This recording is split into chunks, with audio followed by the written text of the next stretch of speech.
that's enough of an intro from me. So, but I'm very pleased we've got Jane Lord here today, who's from Safe from the Better Care Fund team. Lovely. As always, thank you very much, Paul, and always very pleased to be joining foundations to hear what's going on in the world of DFG and all the work that you're doing on that, and an opportunity just to give you an update on what's happening on the Better Care Fund. So, thank you very much for inviting me. I also think there might be one or two better care managers on the call as well. I can only stay till 2:30, but my colleague Louise Steiger is also here, and she would be able to pick up any questions or get answers to any questions if they appear later on in the conversation. So I've jotted down a few things that I thought I would share with you.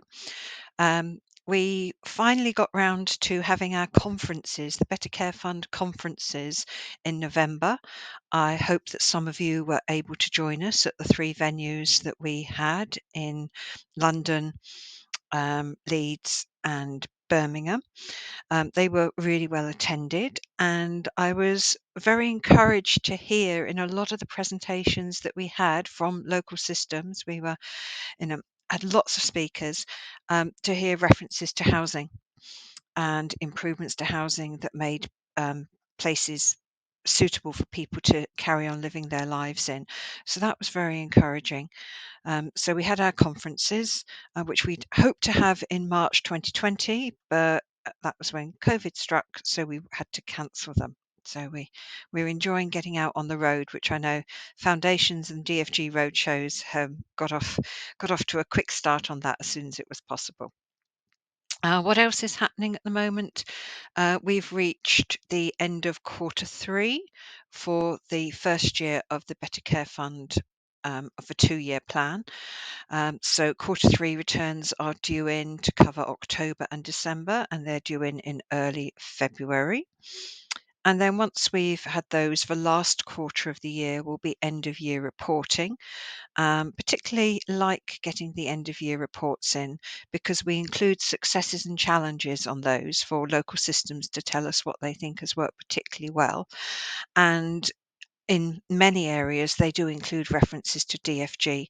So please do link in with your Better Care Fund lead if you are not, or a Better Care Fund lead who are not already here, and do include examples of DFG because the DFG is part of the funding streams within the Better Care Fund, and we're always really keen to see how that money is being spent.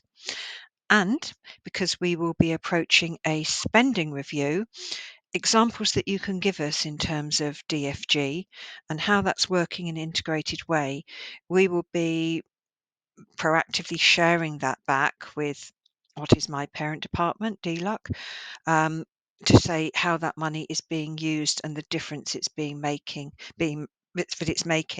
and the importance of that to really be stressed within in the spending review when government allocates money. So please do bear that in mind and seize that opportunity. Thank you all as well. Lots of you are registered on the Better Care Fund Exchange and sometimes engage with the forum. So that's great too. So please continue to do that. And if you'd like to join the exchange, then please just email the Better Care Fund team or Louise or myself, and we will make sure that you are registered to join that. But the big thing that we are working on at the moment, although we have a 2-year program for Better Care Fund 2023-25, we are actually, for the first year, we're nearly at the end of, but the second year, 24-25, there is going to be an addendum to the overall policy framework and planning requirements, which the team and departments are currently working on at the moment. We had hoped to publish in earlier January. We're heading towards the end. At the moment, we're looking at publishing in hopefully early February. A few changes to what we're looking for, but the overall policy framework and planning requirements have already been agreed.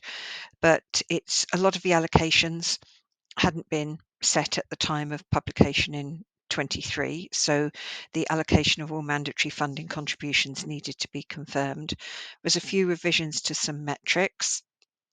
And of course, we've included from last year one around falls, which has a strong link to DFG as well in terms of supporting and preventing.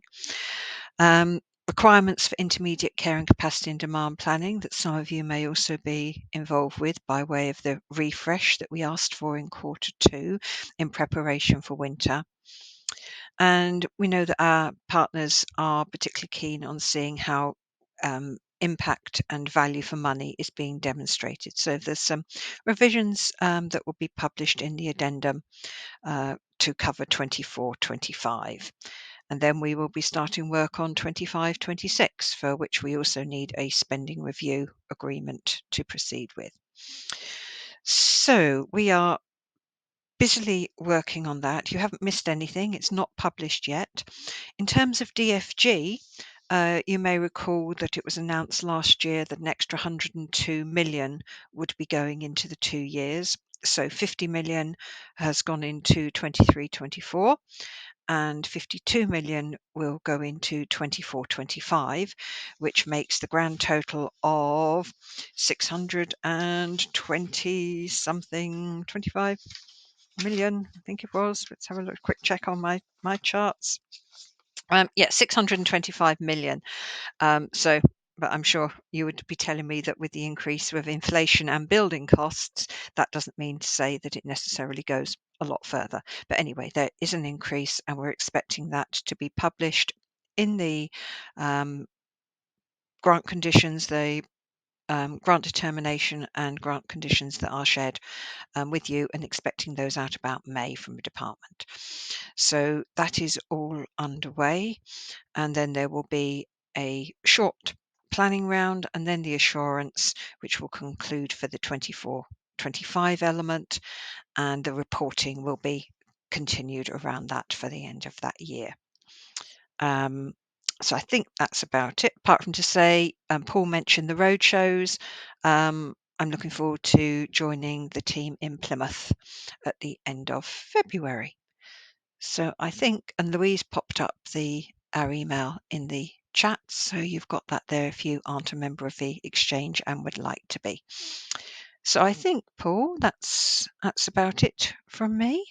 Great, thank you, Jane. Good to have a good summary and overview of what's happening with the Better Care Fund. I think kind of the question everybody asks is always about when's the future funding going to be announced, but of course there's got to be a comprehensive spending review, hasn't there?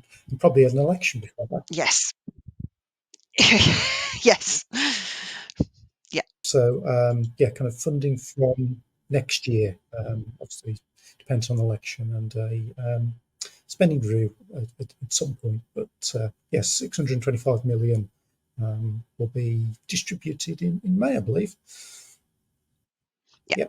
Great. Well, I know we've got to shoot off from the meeting, so thank you for joining us today, Jane, and look forward to seeing you. Thank you for inviting me.